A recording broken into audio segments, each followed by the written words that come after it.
Me llamó uno de los inquilinos que él tenía a preguntarme por mi papá y yo le dije, no sé, debe estar en su casa. Pues vámonos de una vez a buscarlo, nos fuimos a la casa de él a buscar. Cuando llegamos aquí a este sitio encontramos el vehículo sin ni la persona que pues estábamos buscando y igual forma tampoco las personas que se lo habían llevado. Antes de irse él me había dicho que lo habían invitado a almorzar por allá en Bosa. Entonces yo le dije, pero mano, ¿Bosa quién si usted no tiene familia por allá? Ahí vemos un cuerpo de una persona que tenía las características similares a la que estábamos buscando. Me interrogaron qué era yo de él, qué relación tenía yo con él, y pues yo le dije que yo soy la ex esposa. Me arrodillé en mitad de la calle, de esa loma, con frío, con la cara quemada, y le dije que por favor buscara a los culpables. Es poderle dar tranquilidad que se pudo hacer justicia aquí en Colombia. Fue un momento muy duro, muy duro, no se lo deseo a nadie.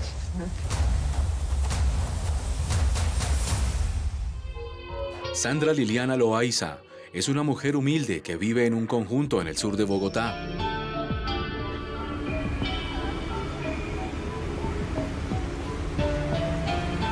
Y trabaja haciendo aseo en casas de familia en la localidad de San Cristóbal. Un lugar frío, junto a los cerros de la ciudad.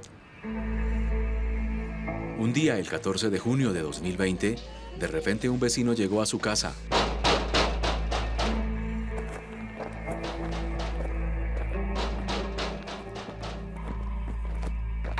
Y le dio una terrible noticia. Dime, doña Sandra, ¿usted no ha visto a don Hugo? Y yo, no, señor.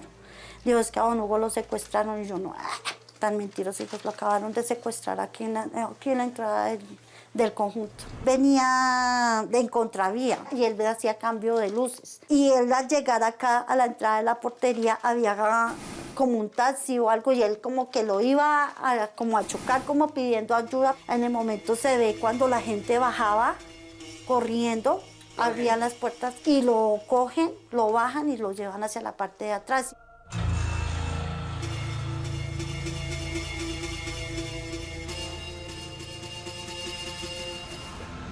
Ese día el investigador también revisó los videos. Nos damos cuenta que sí, esta persona iba en zigzag y detrás de la camioneta iban unas personas. Esas personas, al ver que la camioneta se detiene, pues abordan a la víctima y se lo llevan. Ahí es cuando miramos el secuestro. Esa noche nosotros verificamos todos los lugares aledaños, como en Los Caños, pero no encontramos a esta persona. Rápidamente, la información del secuestro de Hugo Alirio Álvarez llegó a la policía de toda la localidad de San Cristóbal, quien comenzó a buscar rastros de la camioneta. Un cuadrante del barrio Nueva Gloria nos avisa que encuentran una camioneta con las mismas características y las placas que se habían reportado a la central de radio. Es allí cuando me dirijo para el lugar. Lamentablemente no lo encontramos en ese momento. ¿Había cámaras en el lugar que pudieron grabar algo? Sí, en ese lugar habían cámaras y posteriormente pues solicitamos a los vecinos que nos colaboraran con los registros fílmicos del lugar. Y ahí fue donde evidenciamos que aproximadamente a la 1 de la mañana llega el vehículo y descienden las personas, quien los había abordado. En el momento que descienden, bajan con maletas y una de las mujeres se devuelve, quita los tapetes del vehículo y los echa aquí al caño. Antes de irse él me había dicho que lo habían invitado a almorzar por allá en Bosa. Entonces yo le dije, pero mano, ¿Bosa quién si usted no tiene familia por allá? No, sí, me invitaron y fue lo único que me dijo. Además, el Gaula encontró este video de una cámara de seguridad ubicada afuera del apartamento de Hugo, donde se observa que Elizabeth y él se suben a la camioneta y se van al almuerzo. Me llamó uno de los inquilinos que él tenía a preguntarme por mi papá y yo le dije, no sé, ¿cuándo vio a su papá la última vez, Patricia? Y yo le dije, no sé, pues el sábado yo hablé con él, pero no sé, debe estar en su casa. Y me dijo, no, es que me están diciendo que lo secuestraron.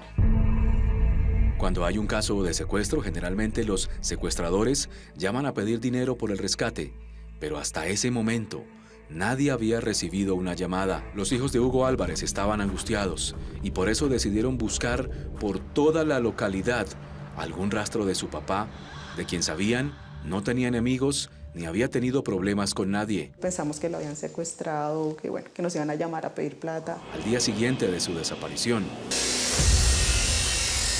Este hombre llamado Paulino Rodríguez, quien vive en esta casa, en un barrio cercano, estaba trabajando y fue interrumpido.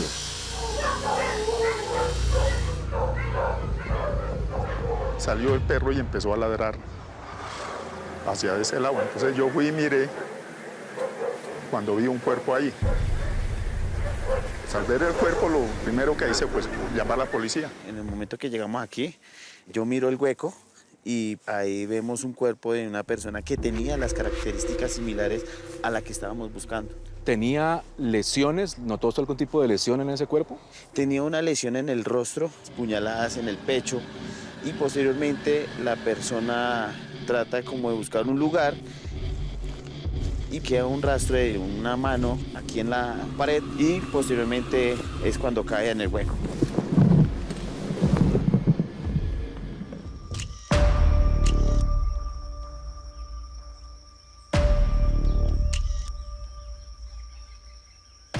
Pues yo llego y miro el cuerpo y pues me doy cuenta que era pues la misma contextura de mi papá, ¿no? El mismo tamaño.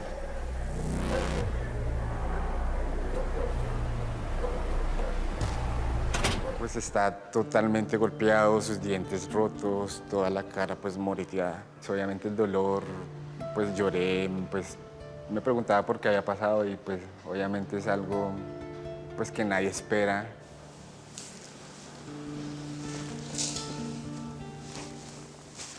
Fue un momento muy duro, muy duro, no se lo deseo a nadie.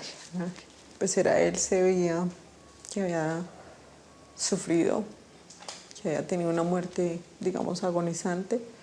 Se veía que estuvo con frío, que lo dejaron tirado vivo. Es un shock horrible. El cuerpo había sido llevado a medicina legal para comenzar con la necropsia.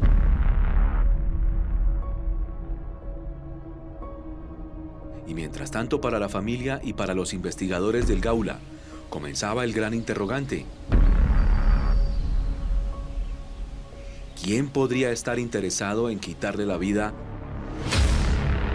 a Hugo Álvarez y por qué?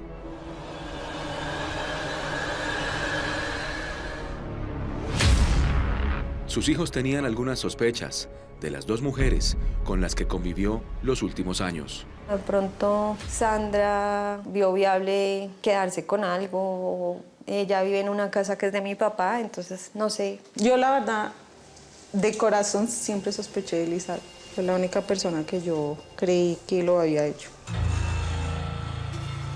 Y para el Gaula, Sandra Liliana Loaiza, la expareja de Hugo Álvarez, a quien él de vez en cuando iba a visitar, también comenzó a ser sospechosa, luego de entrevistarla por segunda vez, casi 15 días después del hallazgo del cuerpo de Hugo Álvarez.